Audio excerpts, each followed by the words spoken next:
Olá, tudo bem com vocês? Ontem lemos até Gênesis capítulo 11. Hoje nós daremos início à leitura do livro de Jó. Isto porque Jó registra uma história que aconteceu no tempo dos patriarcas pós-diluvianos, como dizem os estudiosos. Hoje, dia 4, nós leremos capítulos 1 a 5. Vamos à leitura então? Capítulo 1. A virtude e riqueza de Jó. Havia um homem na terra de Uz, cujo nome era Jó, homem íntegro e reto, temente a Deus e que se desviava do mal. Nasceram-lhe 7 filhos e 3 filhas.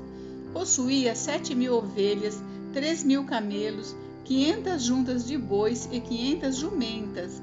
Era também muito numeroso o pessoal ao seu serviço, de maneira que esse homem era o maior de todos os do Oriente. Seus filhos iam às casas uns dos outros e faziam banquetes, cada um por sua vez, e mandavam convidar as suas 3 irmãs a comerem e beberem com eles. Decorrido o turno de dias de seus banquetes, chamava Jó a seus filhos e os santificava. Levantava-se de madrugada e oferecia holocaustos, segundo o número de todos eles, pois dizia: talvez tenham pecado os meus filhos e blasfemado contra Deus em seu coração. Assim o fazia Jó continuamente.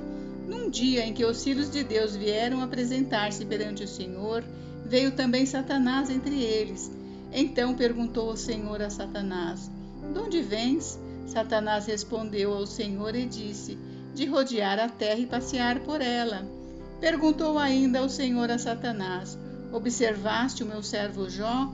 Porque ninguém há na terra semelhante a ele, homem íntegro e reto, temente a Deus e que se desvia do mal. Então respondeu Satanás ao Senhor: porventura Jó debalde teme a Deus? Acaso não o cercaste com sebe, a ele, a sua casa e a tudo quanto tem?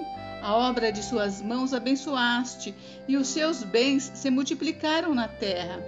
Estende, porém, a mão e toca-lhe em tudo quanto tem, e verás se não blasfema contra ti na tua face. Disse o Senhor a Satanás: eis que tudo quanto ele tem está em teu poder, somente contra ele não estendas a mão. E Satanás saiu da presença do Senhor. As aflições e a paciência de Jó. Sucedeu um dia em que seus filhos e suas filhas comiam e bebiam vinho na casa do irmão primogênito.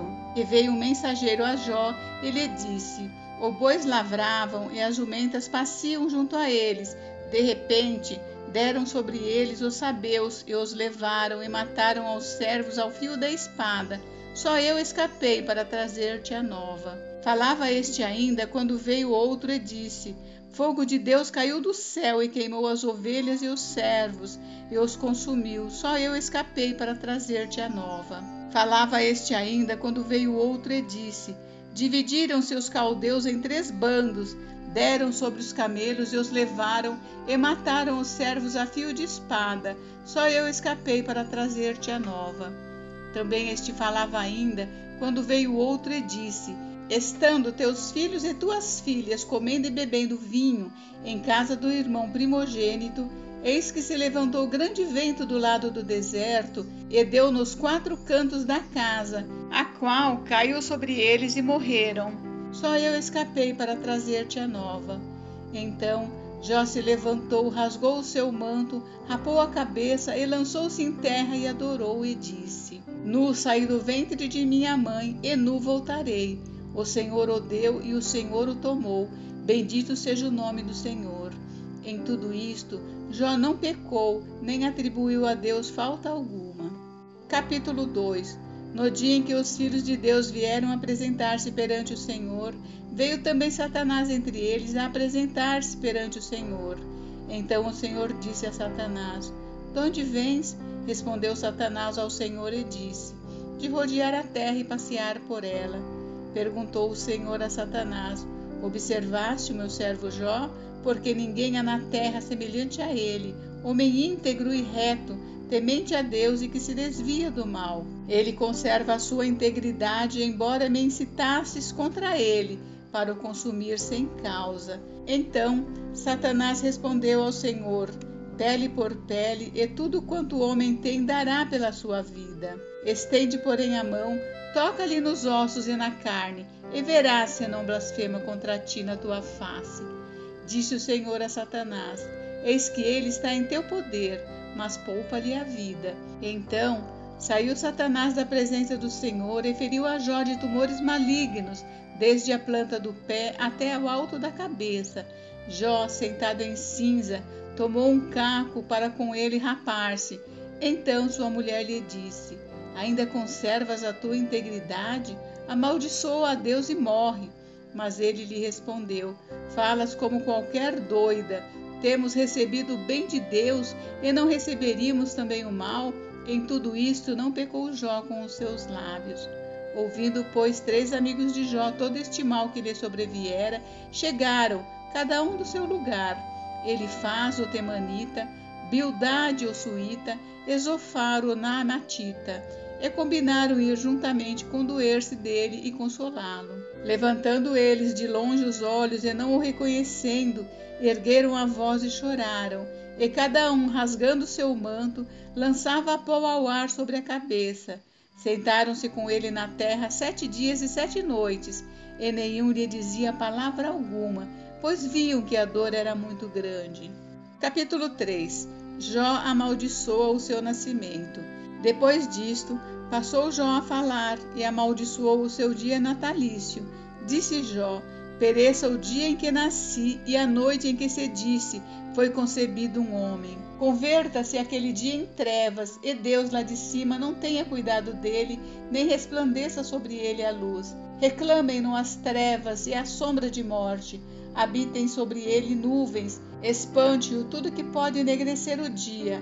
Aquela noite, que dela se apoderem densas trevas, não se regozije ela entre os dias do ano, não entre na conta dos meses. Seja estéril aquela noite, e dela sejam banidos os sons de júbilo. Amaldiçoem-na aqueles que sabem amaldiçoar o dia e sabem excitar o monstro marinho. Escureçam-se as estrelas do crepúsculo matutino desta noite.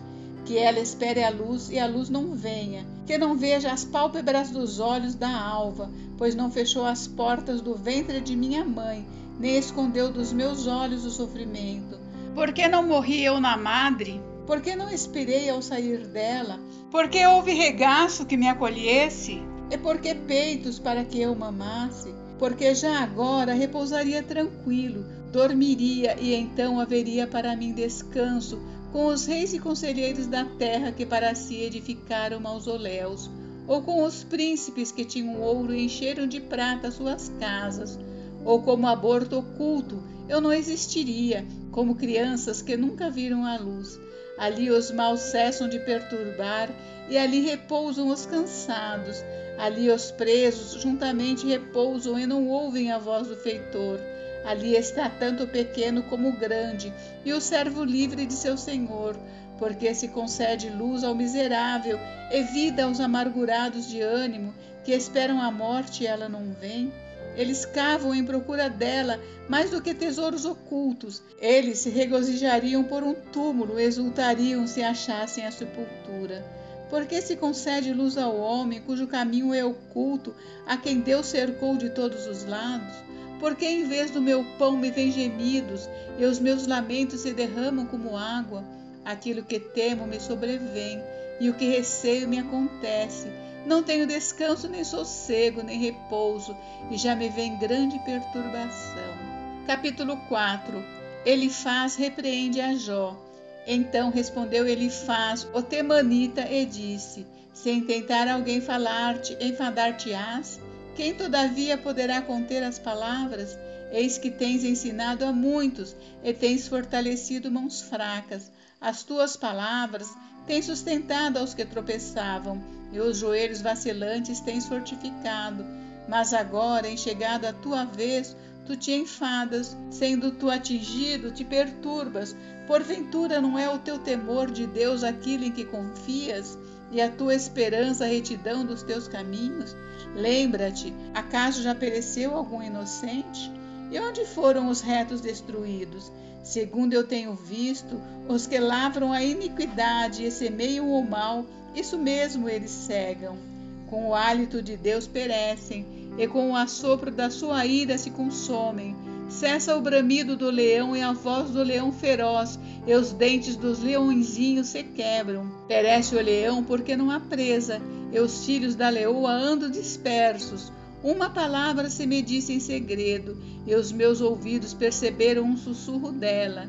Entre os pensamentos de visões noturnas, quando o profundo sono cai sobre os homens, sobrevieram-me o espanto e o tremor, e todos os meus ossos estremeceram. Então, um espírito passou por diante de mim, fez-me arrepiar os cabelos do meu corpo.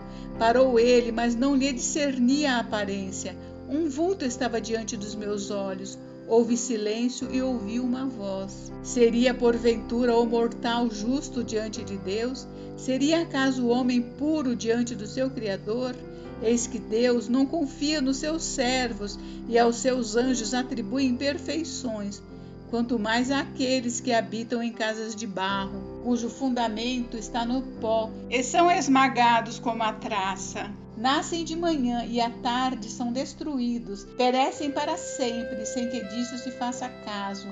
Se lhes corta o fio da vida, morrem e não atingem a sabedoria. Capítulo 5. Elifaz exorta a Jó a que busque a Deus. Chama agora, haverá alguém que te atenda? E para qual dos santos anjos te virarás? Porque a ira do louco o destrói, e o zelo do tolo o mata. Bem vi eu o louco lançar raízes, mas logo declarei maldita a sua habitação. Seus filhos estão longe do socorro, são espezinhados às portas e não há quem os livre. A sua messe o faminto a devora, e até do meio dos espinhos a arrebata. E o intrigante abocanha os seus bens, porque a aflição não vem do pó, e não é da terra que brota o enfado, mas o homem nasce para o enfado, como as faíscas das brasas voam para cima. Quanto a mim, eu buscaria a Deus e a Ele entregaria a minha causa. Ele faz coisas grandes e inescrutáveis, e maravilhas que não se podem contar. Faz chover sobre a terra e envia água sobre os campos, para pôr os abatidos no lugar alto e para que os enlutados se alegrem da maior ventura. Ele frustra as maquinações dos astutos, para que as suas mãos não possam realizar seus projetos. Ele apanha os sábios na sua própria astúcia, e o conselho dos que tramam se precipita. Eles de dia encontram as trevas, ao meio-dia andam como de noite às apalpadelas. Porém Deus salva da espada que lhes sai da boca, salva o necessitado da mão do poderoso. Assim, a esperança para o pobre e a iniquidade tapa a sua própria boca. Bem-aventurado é o homem a quem Deus disciplina. Não despreze, pois, a disciplina do Todo-Poderoso, porque ele faz a ferida e ele mesmo a ata. Ele fere e as suas mãos curam. De 6 angústias te livrará, e na 7ª o mal te não tocará. Na fome te livrará da morte, na guerra do poder da espada. Do açoite da língua estarás abrigado, e quando vier a assolação não a temerás. Da assolação e da fome te rirás, e das feras da terra não terás medo. Porque até com as pedras do campo terás a tua aliança, e os animais da terra viverão em paz contigo. Saberás que a paz é a tua tenda, percorrerás tuas possessões e nada te faltará. Saberás também que se multiplicará a tua descendência e a tua posteridade como a erva da terra. Em robusta velhice entrarás para a sepultura, como se recolhe o feixe de trigo a seu tempo. Eis que isto já o havemos inquirido, e assim é. Ouve-o e medita nisto para o teu bem. Gente, encerramos. Amanhã tem mais. Fiquem com Deus. Deus abençoe vocês. Até amanhã.